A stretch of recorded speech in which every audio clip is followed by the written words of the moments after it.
good to go. All right. So we will have to skip the minutes. So Oh, we don't have a quorum? we have 7 and the quorum is 8. Oh, I was so looking forward to diving into those minutes. Yes. Yeah. All right, well, hello everyone. For those who I haven't met before, I'm Adrian Sandler and Vice Chair of the committee and pinch hitting for Martin today. So help me out, Scott, as we go along, keep us on track. Welcome everyone to the meeting. We are not going to be approving the minutes. And so are there any items of old business that anyone wanted to raise? If not, I think the first order of business are our new committee members. And so 4 new members were recommended to the board by the nominating group. I was part of that. Al and Pat also were on the nominating group, but thanks to the staff for soliciting the applications and helping to review all of those. And so welcome then to our 4 new committee members. 2 are not present.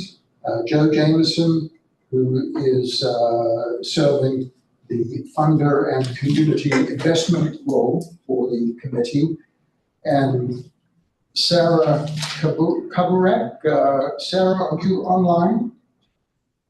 Yes, hello. Sorry I couldn't be there in person today. Sarah, thanks for joining us and welcome. How do you pronounce your last name? Kaborek. Kaborek. Kaborek, yeah, you were great. Yeah. Kaborek. Okay, all right, great. Well, welcome. And then our other 2 committee members are present with us today. Stacy Anderson, who, like me, is here, is a retiree. So welcome, Stacy, and Melanie Sherman. That's me. Melanie. I know about that. Beth I Sherman. do. Thanks, Beth, representing the community at large. So thanks both of you for coming. And I would like to offer a quick clarification / correction. Yes. The nomination committee recommendations are being considered at this evening's Board of Commission meeting for appointment. So those 4 members are recommended but not yet appointed, I see. which is why we do not have quorum because of our vacancies. Although we may now have quorum. When Commissioner Horton returns to the room. So I'm here. I think that there's still one community at large position vacant. And so please be on the lookout for others who might really add something to the community, to the committee. Dr. Sandler, I think I heard Jennifer Horton. Commissioner Horton, are you online? Yes, ma'am. I can't get the video to work. No worries. What that means, this is Rachel speaking, is that we do have 8 members present, which is a quorum per our bylaws. Oh, great. Should the vice chair wish to take us back to minutes? I think we should. Motion to approve minutes. And someone second, I'm sure. I second. I thought you would, yes. I didn't hear the motion, sorry. All in favor? Aye. And so let's proceed with the review of the June meeting minutes. I had a chance to review this prior to the meeting, and I'm sure most of you did. Were there any questions or amendments? I didn't see it. You didn't? No, I saw, I read it, I didn't see it. Okay. Right.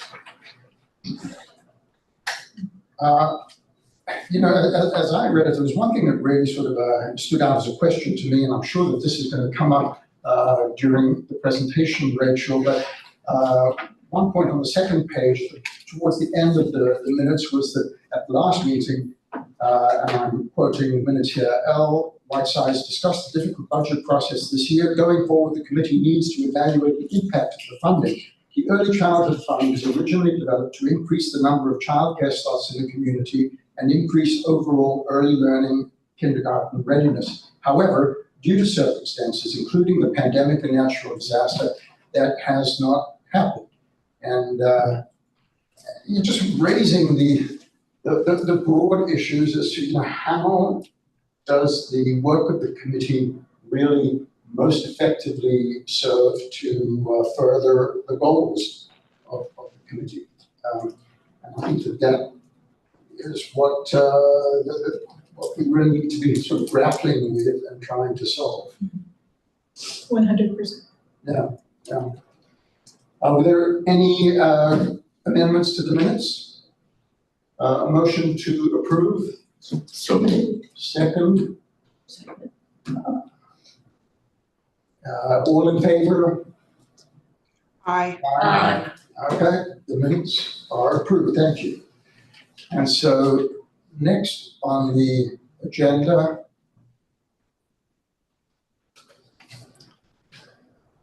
we have the end of year provider survey. So this is something that you do each year. And so you included in the meeting packet the data from the end of the year versus the beginning of the year to compare slots, enrollment, wait list, and staffing. And so I thought it might just be best if you could walk us through the survey, Rachel or Angeline. Do you want to do it? So on the first page, it's just a comparison. So the license slots, the ideal slots, the enrollment, the wait list, it has the beginning year, end of year, and then you can see there's a total line there that shows the difference between the beginning of the year and end of year. The same with the workforce info, and then the NC Pre-K, Head Starts, and subsidy slots. And then also the student demographics are included in that first one.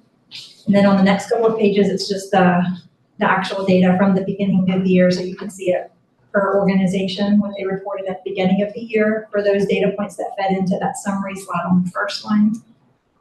So 7 providers. Yes. And then it also has another slide just like that for the end of year, so you can see the beginning year, end of year per organization. And then the very last page, it has those other data points that has the suspension, expulsions, the attendance rate for staff and for students for those that are tracked, as well as the school readiness for those that we're reporting. And then it has it broken down below it so you can see it per center again. Go back to the first page real quick. So So this is just a subset of the overall system, unlike the data that's going to be in the slides later, which we tried to include as comprehensively as we can. These are the 7 providers that operate centers that are our grantees.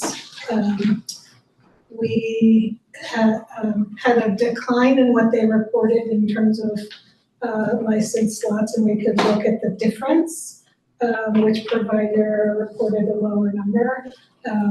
They reported a higher end of year number of teachers employed overall, and a decline on NC Pre-K slots.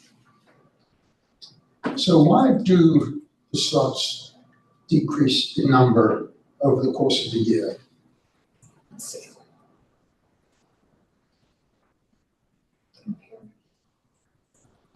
Oh, it may take a minute to compare. We're gonna need to follow up on that question. What was the driver of the decrease? Again, this is self-reported data, and we try to get from them their licensed slots, their filled slots, which is enrollment. And then we added that ideal slots, and we're gonna talk about it again later, that concept of just because a center is licensed, say for 100 slots, doesn't mean they would ever have any intent to fill 100 slots. Because they don't have the space or the staffing or Correct. the staffing. They might have had, this is like the maximum allowable by square footage within their space, but their Yeah. design might be to serve 75 kids. So each center just comes up with what they would consider to be their ideal enrollment given their resources. Yes, and that helps us get a better handle on vacancies, Yeah. which is why you Yeah. can see they're maintaining extensive wait lists. And then the other piece to this data that always sort of confuses me is that despite current enrollment lagging significantly behind either slots or ideal enrollment, there are always hundreds of people on wait list. So how does one sort of reconcile that? Yes, it's complicated, because each slot has to match the availability. So an opening is not a universal opening. This is like my hypothesis here. Again, that hypothetical provider that is licensed for 100 children intends to serve 75, maybe 25 in each grade level or each year level or age level. They may have an opening in pre-kindergarten, but not someone to fill that slot, and their wait list is more on infant or toddler. So there are lots of intricacies within and below the data. Can I say something? Sure. I was the chair of a child care center, and this has been the most confusing thing I've seen in the 20 years that I've worked in early childhood, and it finally became clear, is that the wait list is a amorphous number, because families will put their child on 5 child care centers, which means they entered into the wait list 5 different times. And the centers so that child will enter a child care center, but the other centers don't necessarily know that, and they don't take that child off the wait list. So there are probably some kids in here who may be graduating from high school. And because, I'm not just being facetious, but they're not taken off the list either, unless, you've got a great number of administrative people within your system, within your own childcare organization that can keep up and take them off if they know. Or if they've aged out of that. We are going to dig into a lot of data today. So if I can make a note of your question on the specific decline in license slots and follow up on it, we'll circle back to some of your data questions. Okay, thank you. Speaking of data, we published all of these grant reports for the funded organizations. So Yes, that was so helpful to have all of those there, and I quite diligently went through the majority of them, trying to really understand what each program was trying to accomplish, what their goals were, and the extent to which they met those goals. Are there some highlights from those grant reports that you wanted to raise with the committee? The only highlight that comes to mind is on spending, which is a potential segue to the next item. We, in reaching out to each organization to invite them to add another year to their period of performance. Also work with them to project end of year spending for fiscal year 25 that ended on June 30th. And we did have a couple that are reporting carry forward amounts essentially that were unused funds that were returned to our balance. And that included, there are actually 3, one pretty minor, AB Tech of a couple $100, Buncombe Partnership for Children, underspent on their NC Pre-K Success Program, and Verner underspent on their Workforce Development Initiative. And so that is reflected on the budget tab of their individual reports and also rolled up in this attachment. Did I see one of the programs there that was significantly overspent? Is it equal opportunities or Community Action Opportunity. community action opportunities? Yeah, so they reported their entire spending for it. But then there was also a note on there of what if that was the early childhood, but then they explained in the comments on that budget form, like what other funding covered that additional amounts that they incurred. I see. Okay, thank you. Yeah, so there's just a wealth of information in there, and I do appreciate, the staff and being able to carefully review each of these reports, these quarterly reports, in order to really assess how the money is being spent.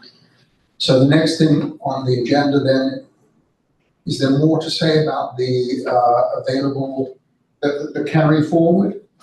And the total amount is $236,797.06.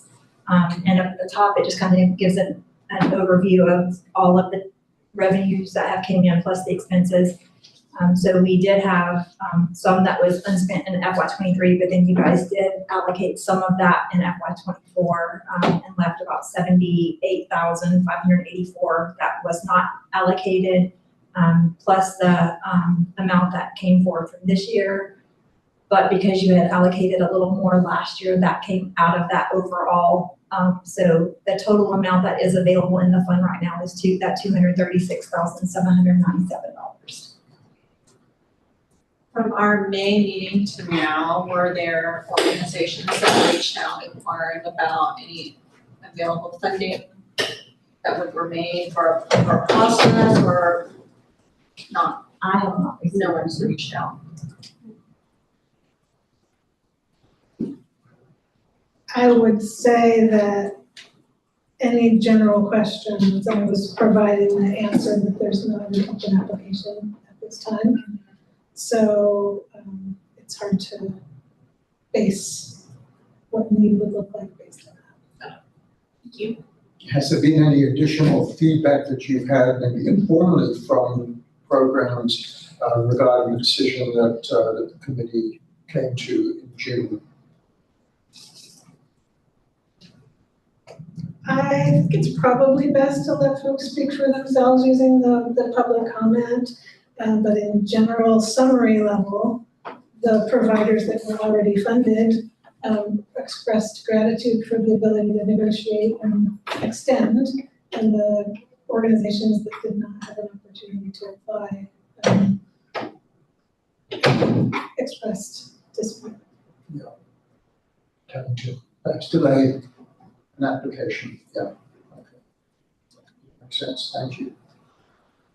Right, so the most important thing then on the agenda, I think, is the fiscal year 26 roadmap planning, and Rachel, you take it away on that. I will. I've got a set of slides here. To open it up, I'm hoping that I can put Commissioner Whitesides on the spot a little. You and I have had some conversations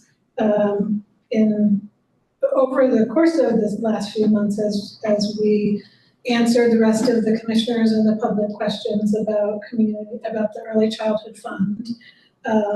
And we thought it would make sense to queue up that sort of existential question, that question about finding our niche again. But if you could reiterate some of what you had shared previously about the need to demonstrate impact, I think that'd be helpful.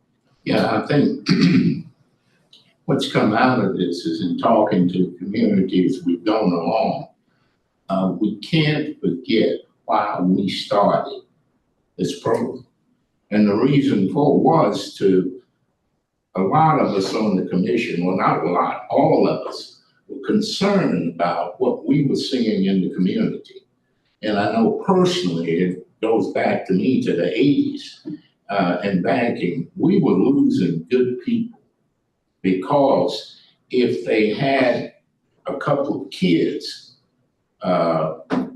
close together, it was cheaper to stay at home than to spend all the money for childcare. And as a result, we saw in banking, especially a lot of our employers being women, we saw it taking them out of the job force. And from a selfish point, we were losing good employees as a result of it. And I even looked at one time of trying to get the banks in downtown Asheville to come together and start childcare, just for our employees. We had enough to do it, because we had service centers in a lot, but nobody wanted to take responsibility for running it, really. But we couldn't get that off the ground. But since, though, we've seen, when I became a commissioner, all of us on the commission at the time, that's why we came up with the idea of the Early Childhood Committee. And we saw through COVID and it's been frustrating for us, but when we start comparing our numbers to other counties in the state, we see that what we thought was a low amount we're putting into this has really paid off and helping. And it's something that we can't abandon. As a matter of fact, we even discussed when we started looking at the new budget, we knew we were going to have to tighten the budget. We were going to have some losses from different areas. The first time this was put on the board about early childhood, it was recommended that we cut the funds in half. Well, some of us didn't go along with that. We just refused, because of the seriousness, because now, right in the middle of what we are going through because of Helene, we need this fund more than ever, to make sure that we keep the different early childhood, organizations that we fund afloat. And we've seen one or two of these. One is being recognized recently by the state, and she will be speaking at some state function based on what she's done. So as a result of what we've done, it's paying off. But now we've got to make sure that we continue to support and give the organizations the support that they need. We're probably going to have to tweak it some. We all realize that, because everything is changing, in the environment that we're in now. But it's important that we not, desert this, and that we keep not only the fund in place, but we keep doing what we're doing, because it's worked in us pulling other, all the organizations together. And I've had commissioners to call me from all the states, and I'm sure you had some staff members too. People are looking at what we're doing here. But we've just got to figure out our whole ways to bring in more money, where it's from the state. I won't say government, I don't know what to say, what's coming out of Washington, but if we can take the funds that we have and maybe get industry and other people to contribute to help, because I'll be the first to admit we need more. We could use 3 or 4 times what we have, but it's just so much capacity we have, coming from the county. But we want to continue the work, and that's why it's important for the ones of you around the table, because you bring the expertise, what we need. And that's why we've set the committee up this way. And we don't want to abandon what we're doing. I look forward, I hope down the road at some point in time that this committee will be able to break away from the county and fund itself, because we'll have the funds coming in from other places to do it. But until that time, though, I think we've got to continue what we're doing. And like I said, the staff, thank goodness we have the staff working with us we have. That really makes life a lot easier than it would be, because believe me, the commissioners, we have good ideas, but when it comes to carrying them out, we need a lot of support. I'll be first to admit that. But that's where, where we are. We're at a critical stage, but we are not going to let this die. We've got to continue. Thank you, Commissioner. So you've heard that from the elected leader perspective, who represents the sort of community voice. We know the sort of proposition evidence has shown, research studies have demonstrated that early child care and education is effective at learning outcomes for the children who are served, at workforce outcomes from families that are served. We all in our guts understand that this is a good program, and we look at those program reports, like those quarterly reports from all the funded organizations, and we can see how they use their money, what they spent it toward, and what their specific activities and outcomes or results have been. When we roll it all up to the portfolio, to the system level, it's harder to demonstrate our impact. And so last summer, we started a funding strategy series. I was being kind of cute by crossing off last October's date and putting today's date. But if we go to the next slide, you'll see we decided as a committee last year to spend our off season, when we weren't reviewing grants, to work on a funding strategy.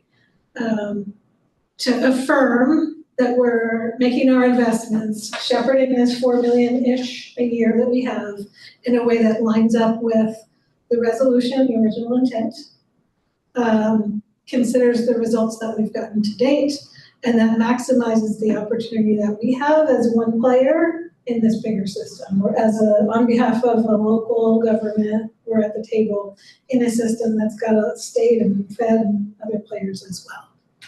We came to you with a proposed 4-part series and then held only 2 parts. The people at the table have shifted somewhat since last fall. We've also had our heads and hearts focused on other things, responding to Tropical Storm Helene. And in order to have an effective conversation about funding strategy, we need to back up, in my opinion, and revisit some of this stage setting information. So those of you who were sitting here 12 months ago, I make apologies. That might be duplicative information, and also thank you for your patience. I think that following this course will take us to a place that we can, if you go back to one slide, effectively have this funding strategy conversation so that when we kick off our next cycle for fiscal year 27's dollars, then we'll be asking for proposals for this winter and then awarding next spring and then sending out into the community next summer, that we'll be able to do that in a really intentional and purposeful way. So what I'm proposing for today, and I put the entire slide deck in. It's a lot of slides. I'm not going to stay on each one for a long time because we have less than an hour and I will get tired if I present all of the information, but I'm going to take us across the path of looking at the context, how licensure and quality works, some of that data, to get back to some of the questions you were asking, Adrian, and look at the money that's in the system, how it's paid for, and how our dollars fit in. I decided that it wouldn't make sense to try to have that where we go from here today, because this is so much information to receive. So I invite you to interrupt me and ask questions.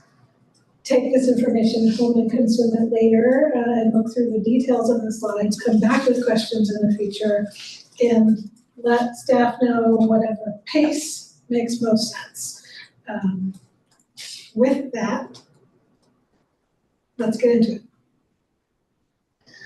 So we have a session, one of our 4-part funding series, that was about setting the stage. So this is the agenda of the topics that were covered last August, a year ago. And we'll quickly flip through some of this content. I feel like I should be driving.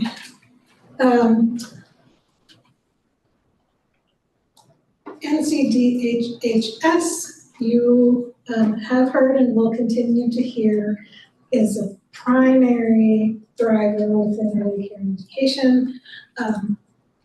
This is the North Carolina Division of Child Development and Early Education within the Department of Health and Human Services.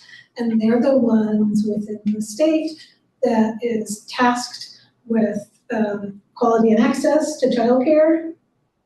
And the way that they do that is primarily through licensing.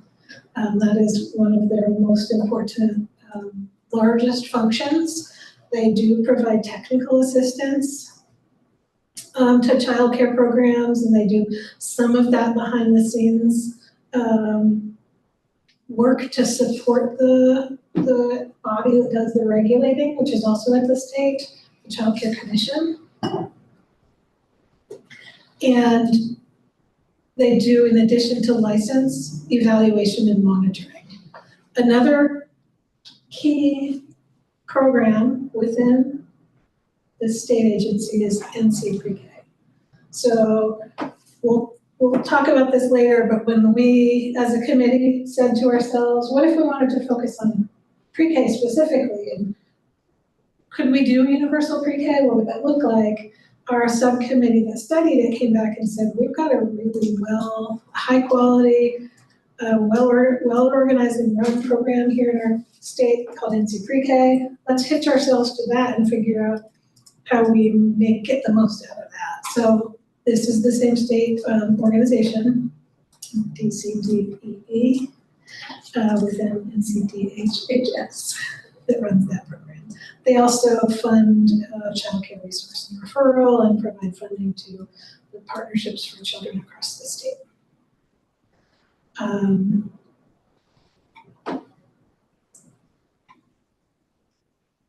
The other main program that they administer is subsidy. Buncombe County government and the local counties each have a role in being the groups that take the applications.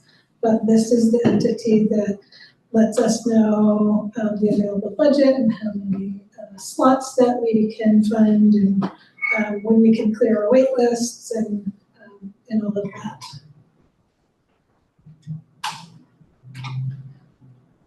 So that's DCDEE.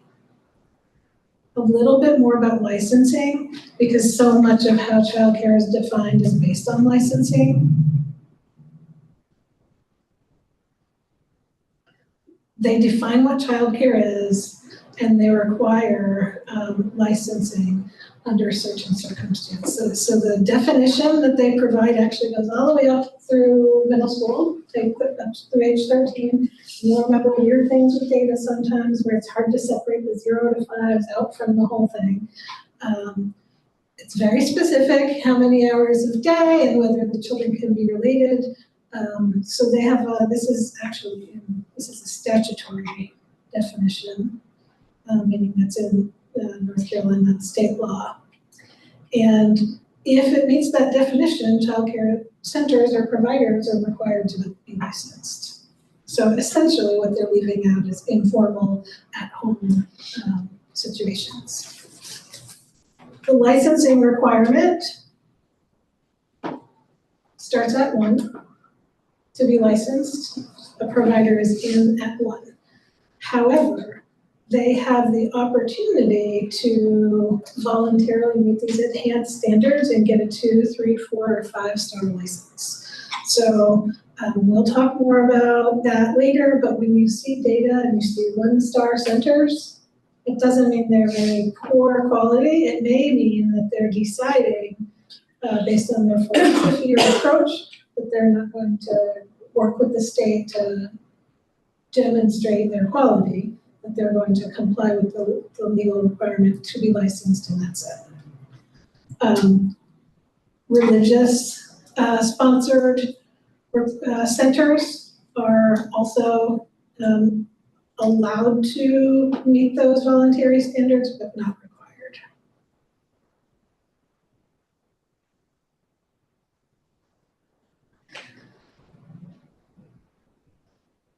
There are minimum requirements to get that 1 star. Centers have to be open for 6 months.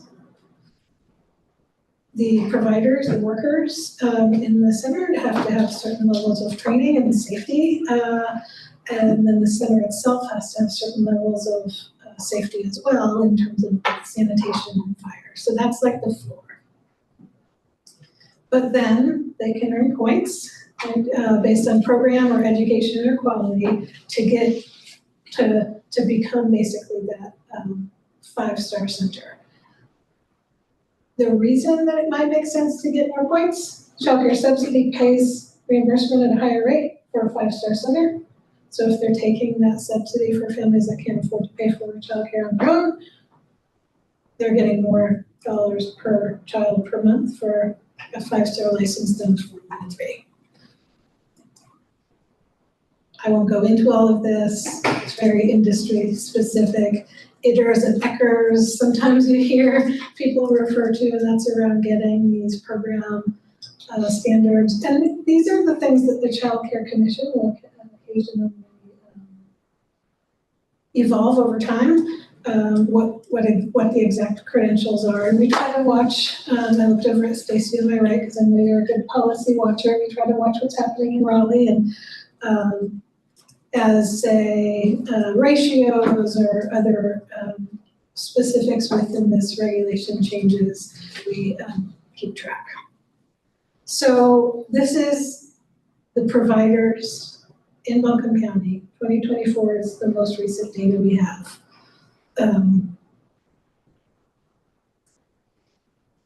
93 providers.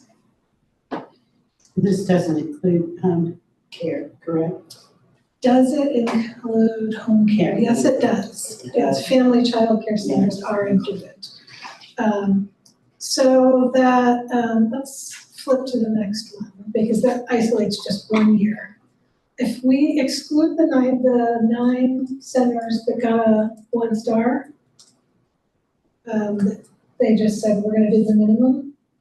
We look at those that participated in the voluntary rating system, 84% are 4 or 5 star rated. There were 4 temporary licenses at that time, and then the GS, that's the religious exemption, similar to a 1 star saying that they meet the minimum standards.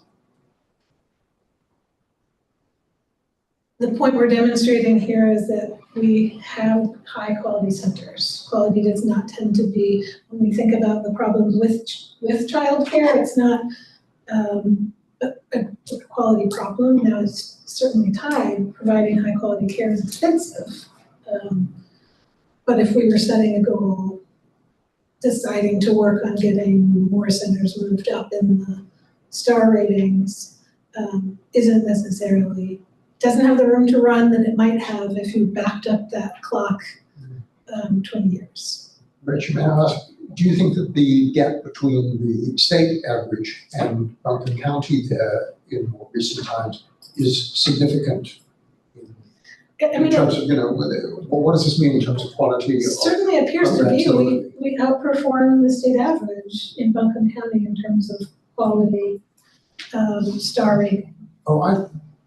Is that right? I thought it was the other way. North Carolina outperforms Buncombe County. I read that. I thought it was the other way when I read this. It is. Buncombe County is the lighter color. So Yeah. the state outperforms Buncombe County. Why? Yeah. I will write down Okay. that good question on my list of good questions. What are the drivers contributing to the difference? And much of this data has been provided to us by Buncombe Partnership for Children, who is the local Smart Start organization, including this slide. And I look to them for their expertise and will consult with them. Hey, sorry, I'm just going to interrupt really quick with a comment. Please. I think if I remember from last year, if you broke down our 1 stars versus others, I think we have quite a few people that do that 1 star and opt out, if I remember, but I don't. I was having this Comparing to statewide. slight inclination that we took this as a follow-up question last year. And I think you're onto something there, because Montessori is an example of a type of program that can go for more licensing, but often stops at one. And we have a concentration of those. So perhaps if we looked at like how many 1-stars out of the proportion, that could explain it. Thanks, Sarah. Yeah, I think you're right. Appreciate the save. Okay. So, family child care homes, FCCH, versus child care centers. There are fewer homes in our community than there used to be. This looks at it over time, and it has dropped from 15 to 9 based on individual circumstances, people retiring and things of that nature, without the same rate of new centers starting, or new homes starting up. Because of the very small number of slots that are contributed by family child care homes, it doesn't make a giant dent in the overall number of slots in the community, but certainly contributes to the less diversity of choice that families have. Our overall number of slots in the community has gone up over this time period that we're looking at. It averaged at 6,000 and less, whereas in 2024, it was at 6,400. Enrolled children, every time we ask, what's the big gap between licensed slots and enrolled children? Do we really need to be building more centers, or could we just fill up the centers we have? And the answer there is that ideal slots question. Are the kids that are on the wait list private pay, or do they need subsidy? Are they, do they have developmental disabilities? Are they the correct age? And then how many, what is a center realistically intend to enroll versus what they're allowed to enroll when they leave licensing? It's a conundrum that I wish would be reflected at the time of licensing.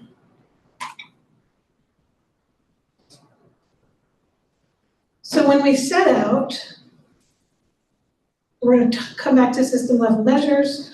One of the really important measures that we thought we could look at when we hear childcare is hard to find. Okay, how many families had their kids enrolled in care?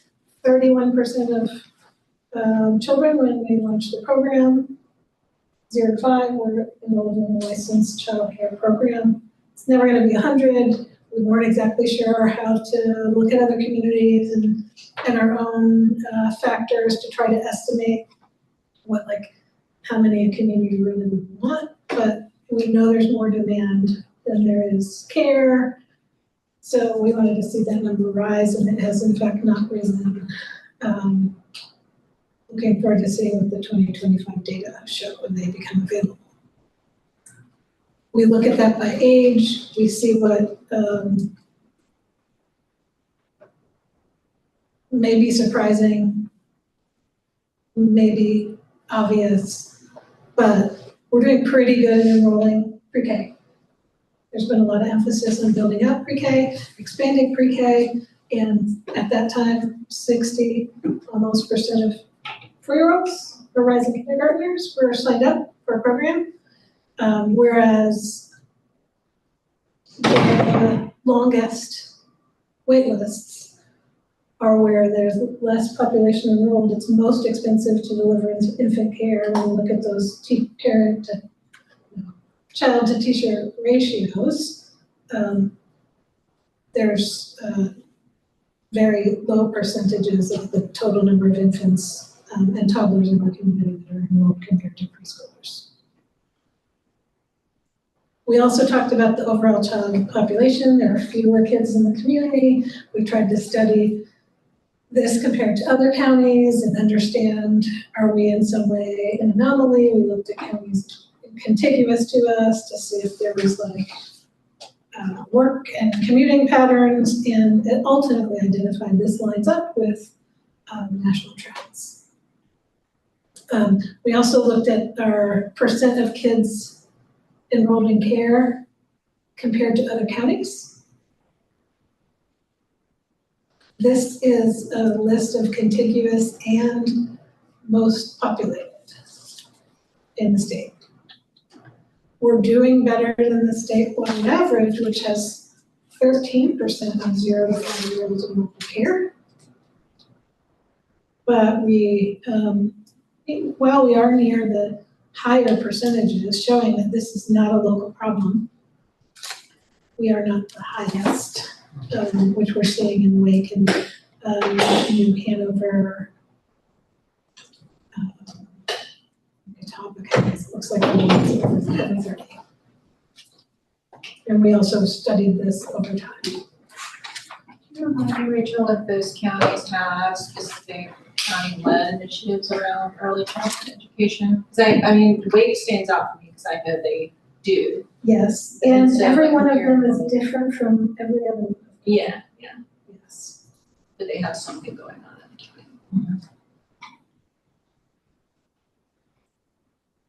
county. Workforce has begun to rebound since the pandemic. We had included the provider information from last year's end of year report. And that was the end of the first session. Then we went to the second session, which was, I guess, September, the very beginning of September, to talk about how this stuff is funded. Diving into this a bit. Again, please interrupt me if you think of something that you want to ask or share. We hear and we read articles about the financial pressures. The costs are really high, in addition to families having a hard time finding a slot.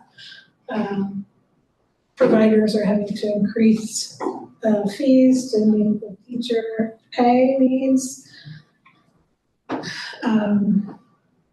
We had shared out some reports that demonstrate the same things that we talk about at our table. Very little infant care. North Carolina only has enough infant and toddler care for 1 in 5 children. There are long wait lists.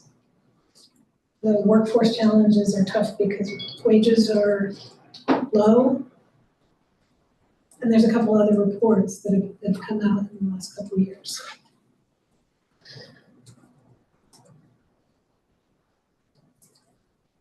So how much does it cost to enroll a child in a child care program? It varies. On average, let's say, it's $900 to $1,100 a month, depending on the age of the child.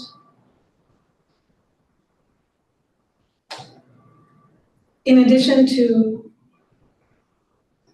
people paying for childcare with private pay, there's government or public money in the system.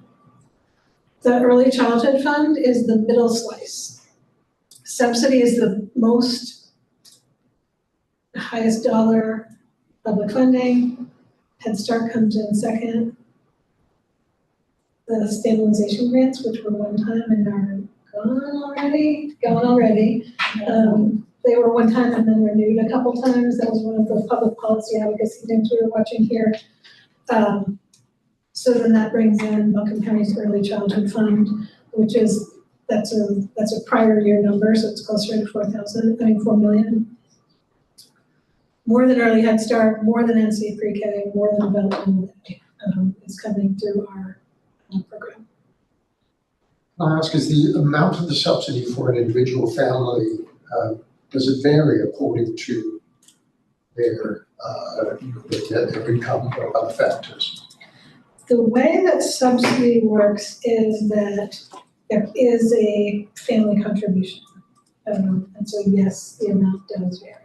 By age, by STAR license where they're enrolled, and by family income, from what I understand. I like it when people that know things about their heads to confirm that I'm telling you. And it's hard for some families to make that family contribution. They don't even have the $100 for the family contribution. So some centers are covering that. Whereas some programs are fully covered, like Head Start and NC Pre-K, those are both free to the family. Yes. There's more information about vouchers, which is the child care subsidy program. Looks like 10% is the financial criteria, the financial portion that families typically pay, with some exceptions.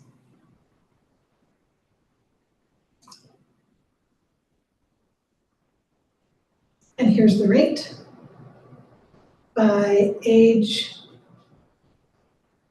and quality star rating and type. Does that Family, child care, include- home versus family versus center. Does that include the family's contribution? I think that the family's contribution comes out of that, so Comes out of yes, that. yes. So, is that right? Is I don't that think about so. it? That's correct. There's no way for, because I don't think so. We have a provider in the room that accepts family child check subsidy. That includes it. Thank you very much.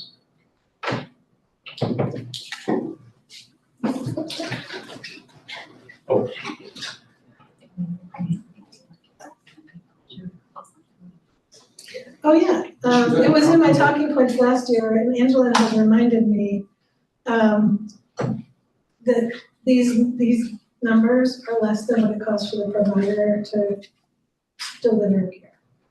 So it's not covering their cost, Yes. which means those that are taking subsidy are doing it, because they believe in it, not because it makes financial sense.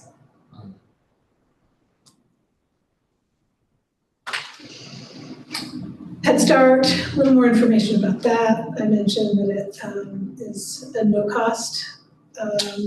It's a school day, school year program serving 3 to 5 year olds from low income families and that meet other certain criteria like homelessness or foster care. There's also, we'll skip stabilization grants because they came and went. But it was quite an infusion to a much, during a critical time. And has gone by the wayside. So Buncombe County funds are there and they stay steady, typically growing at 2% a year when the county's budget can afford it. NC Pre-K, kind of like Head Start, is a school day, school year program. It's free and it's for qualifying, income qualifying families. And the reimbursement rates, hard to believe, are lower than subsidy. So what happens is often providers end up kind of stacking and blending these funding sources together to create something that covers the entire slot, covers the entire cost of the classroom, covers the entire cost of the center. So does each providing center make a decision then about how many children on subsidy and how many children, let's say, on NC Pre-K, Yes, how many they will accept? I think it's both, like they have to be eligible to participate in one of these programs, like apply to be in the developmental day program, for example. Irene with them is approved there. And so there's an element that's not within the provider's control, but then there is also the element of how many, when they apply for NC Pre-K to the local NC Pre-K committee who applies to the state for how many slots we're gonna get, the providers can put in, they don't have to take a whole classroom, they can do one or two or half a dozen slots within a classroom in order to make the mix of students and the finances work.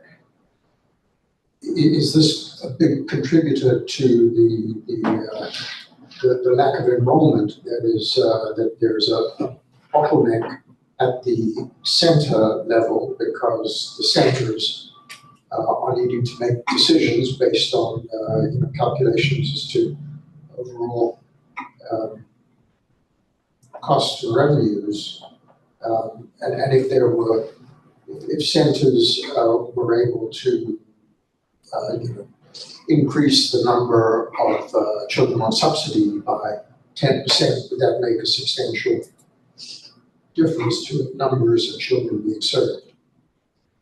And or if the reimbursement rate were increased by a certain percent, that would make a big difference in their willingness to take more of their slots, et cetera. I think that theory makes sense.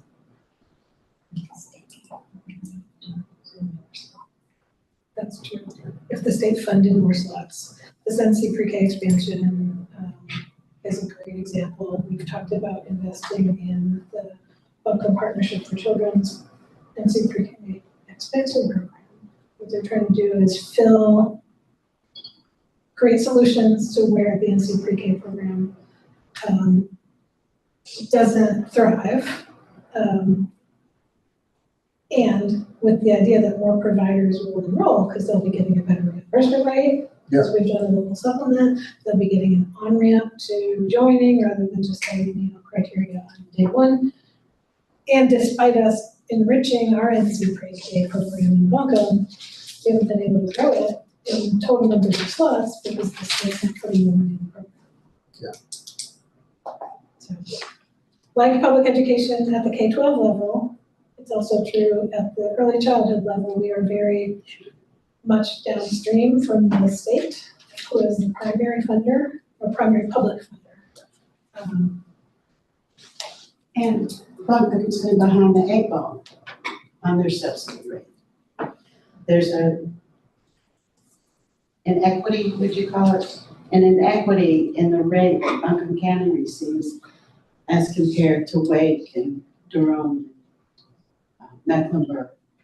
I can remember sitting in the Olson Huff Center with state people, and they thought that it was cheaper to live in Buncombe than it was anywhere else in the state. At the time, we were the second most expensive place to live in the state.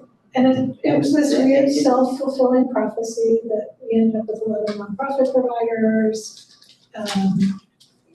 But yes, reimbursement rates have been really improved somewhat based on a lot of advocacy, and they're not where they need to be. I saw something coming out of the North Carolina governor's office about child care enhancements that he'd like to see happen, and one of them was related to a floor or some adjustment of the reimbursement rates. The formula has never been adjusted.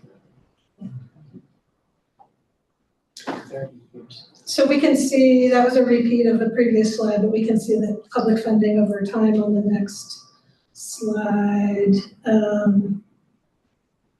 Hasn't changed much for some funding programs. In fact, Developmental Day is a smaller investment today than it did 5 years ago, 6 years ago.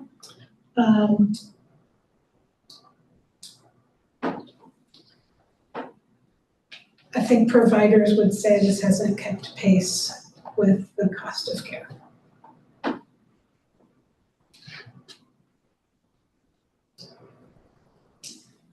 Then we have our fund, which has grown roughly at that 2% formula level. We're gonna revisit some of this later on, but those were the strategies that were named at the time that we formed this fund with an emphasis on pre-K, but including birth through kindergarten. Workforce issues, trying to expand the number of slots and maintain those that we have and expand them while not losing sight of quality and support for families in the overall system. You can see we fund a little bit of a lot of types of work. We talked last month or in June about how much money goes into what providers are using for operational costs versus grants that are kind of helping system-wide. And we didn't go back and fill this FY25 information in.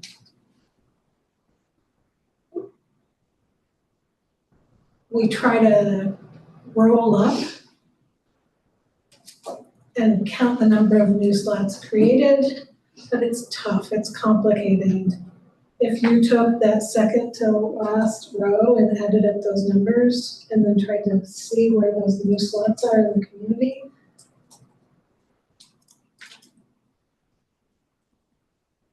we haven't experienced the system growth that providers are aiming, because they'll open a classroom, turn it into something else, open a classroom, and so we're seeing like churn, I think, in slots rather than consistent growth.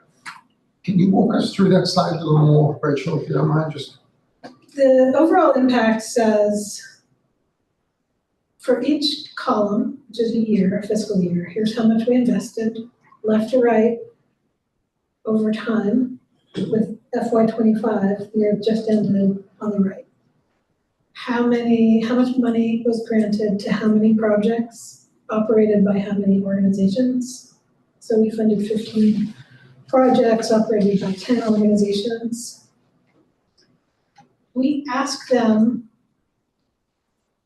every year how many slots these providers, I think we saw there were 7 of our grantees run classrooms. So how many slots do they have that we're touching, putting operational money in? And that was 947, which represents roughly 25%, 24% of all the slots in the community. So we're working with about 25% of the slots.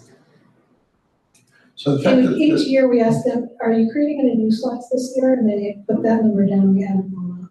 And 16 new slots were reported to have been created in the FY24 year.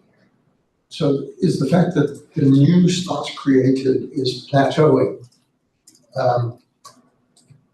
indicating that as a strategy that has sort of done largely what it can do? I just have trouble understanding what's the what that conclusion? means. Yeah, what's the conclusion? I mean, I don't even know how programs can determine to what extent the grant is helping to create new slots. How do they know that? Depends on how they work their finances. But if they're able to use our money to pay for a teacher to open a classroom that hadn't been open previously, that would be maybe, depending on the age of the kids. Yeah. 12 to Yeah, creates a new classroom. Yeah. 16 new slots. Yes. However, that provider might have had that classroom sitting dormant for the last year because they didn't have a teacher for it. Yeah. And so are these brand new to the community slots? Is the sort of question behind the question versus They're just temporary. newly programs. online this year compared to last year? Yes, yeah.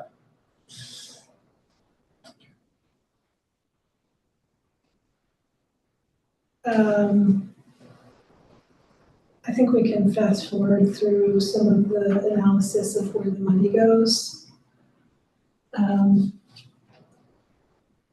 And bring us back to, staff wants this committee to actively have conversation where we're chasing down information for you and doing a lot of the listening rather than speaking. We want to revisit our authorizing resolution next meeting, get into why we were formed, take a look again at the program and system level results that we've been able to measure since 2020. Thank you. Talk about various investment approaches. I took out that slide that was like this or that, but like we had the do we want to invest in 0 to 5? Do we want to specialize in pre-K? Do we want to do both? We're doing both. Do we want to do system-wide programs like workforce development? Do we want to fund providers that run classrooms, or both?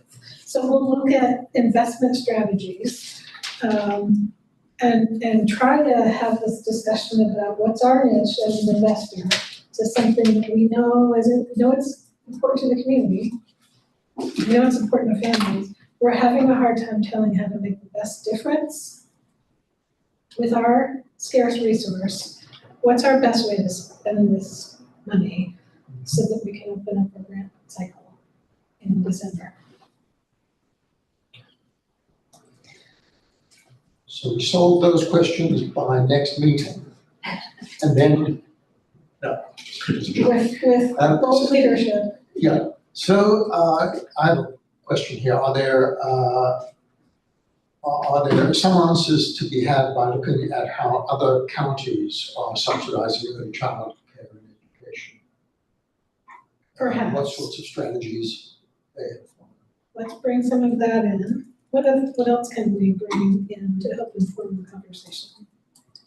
I would love to see some more studies around the wait lists, because I think year over year, where the wait list is sort of like what Stacy shared is like, it's what is self-reported by the organization, but you don't know what are duplicates.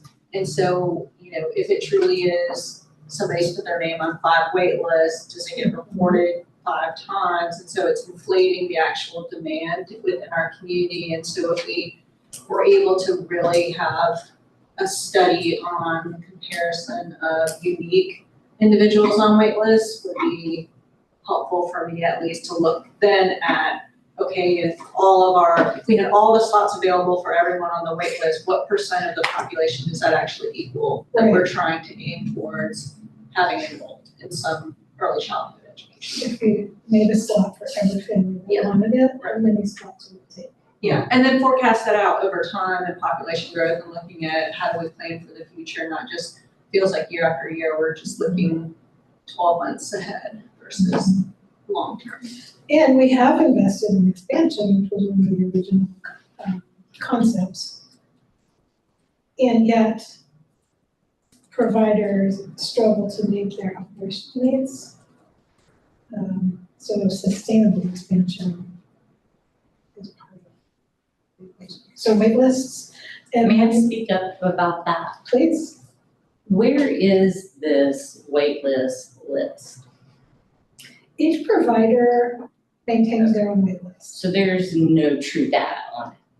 No, with one exception, which is for the NC Pre-K expansion program, Buncombe Partnership for Children launched a Buncombe Pre-K unified sign-up program where families could sign up for any provider that takes it. So an example of a single portal of entry with the idea that if we could just get everything going through this one portal, we would have that data. Portal available for other areas in the county to use, or Let's is gather it- some information about it and be able to answer these questions. Okay, I have another.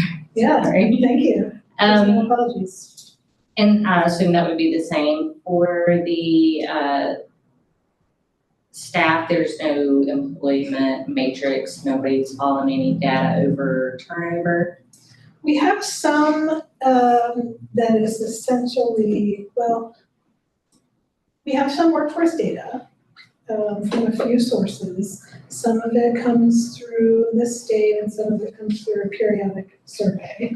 And then some of it comes through our grants when we're writing these contracts. We're asking them to report to us through that beginning and end of year survey, some data such as turnover, number employed, and retention.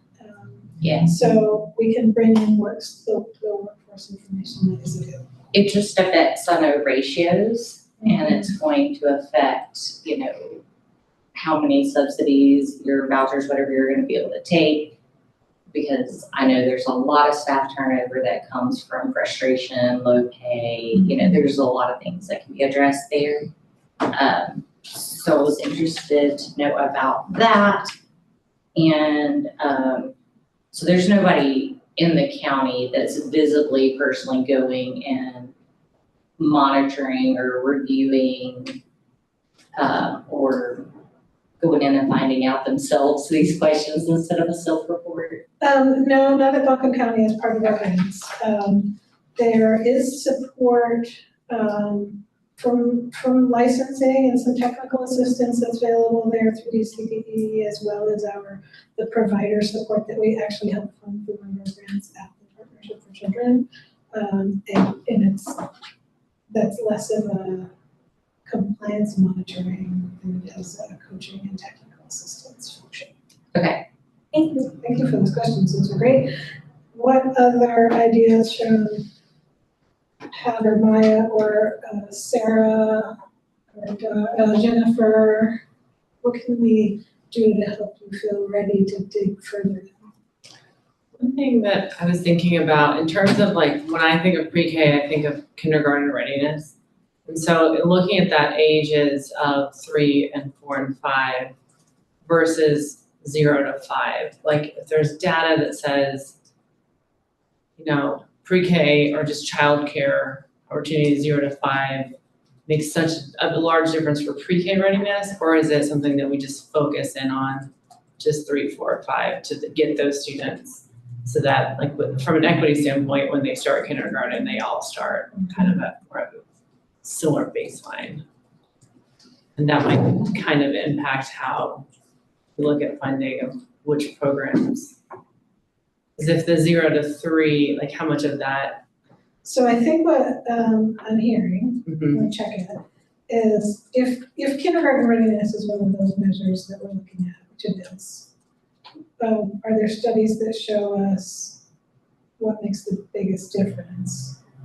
Does Like in terms of- infant and toddler care impact kindergarten readiness in the same way that 3 to 5 pre-K programs impact? Like if we put a lot of resources into a certain age group to get them. I think I understand. Well, there's like research around the first 2,000 days that talks about 0 to 5 as a continuum versus solely the 3 to 4 to 5 range, which would be a good body of work to revisit. Just from a study perspective, it might be helpful. Yep, it's been a minute since we brought the research studies out. And some limitation on the data is when they come into kindergarten, they are now capturing, like, you know, were you served in early childcare, but they're not able to pinpoint the number of years that they were in childcare. So if they say yes, it could have been for the entire 4 years, or it could have just been that very last year. So right now, there is some data limitation on the kindergarten readiness data. I would be interested in knowing more. I was in a conversation the other night with a young professional who has young children, who is very concerned about the price of childcare. And I was trying to explain all the reasons why, that he is getting good care. But I wonder, we've got subsidy for lower income. How do we let families know what the actual cost of real quality childcare is? And what do we, it's just like when you're applying for college, all of a sudden parents are in this gap and they don't qualify for anything and they can't pay for it. What happens to the middle income folks who have 2 working parents and still need childcare and are having to figure out, does one parent stay home for 3 years until it's done? And imagine if they have multiples, which is very common now, so. Yes, and so there's the low income, which needs to be served. But then there's the middle income. How are we supporting them, and how are we enabling centers to support them? I've captured that. We have about 2 minutes until 2:25. And I know commissioners are going back to back today from this meeting to a workshop. Were there any At online? 3 o'clock. Is it at 3 or 2:30? Did they change it? Pat, Calendar says No, 2:30. West Coast. I will say that a lot of times they go to a one-star center or grandmama starts taking care of the child, which Oh, is a yeah. whole different other scenario. Or they Yes. hire the parent at the child care center, that happens a lot. I would invite everyone to email me with your ideas and other information that you would like to see included, or Angela, and we will do our best to queue this up in a way that organizes and compiles information in a helpful way. And Dr. Sandler, there was a clipboard for public comment. We have a couple of guests. If any of the guests wish to participate. Sarah has her hand up, and also Dr. Horton wishes to speak, it looks like. Yes, One thing, we talk a lot about data from the center side. I don't know that we see a lot of data from the parents' side on kind of what they're looking for and say if a spot opens up, why they aren't taking it, or or they put their name on 7 wait lists and what happens at that point. Do we have any parent side data? Thank you for that. Capturing it for, we can hopefully bring back for you. Great, thanks, Sarah. Were there any other questions before we wrap things up for today? Looks like Commissioner Jennifer Horton.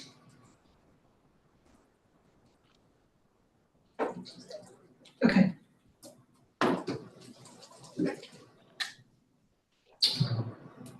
Good. Well, thank you all. Welcome again to new prospective members. Ending the commissioners meeting today. Thank you so much, everyone. And thanks very much. Meeting adjourned. Adjourned.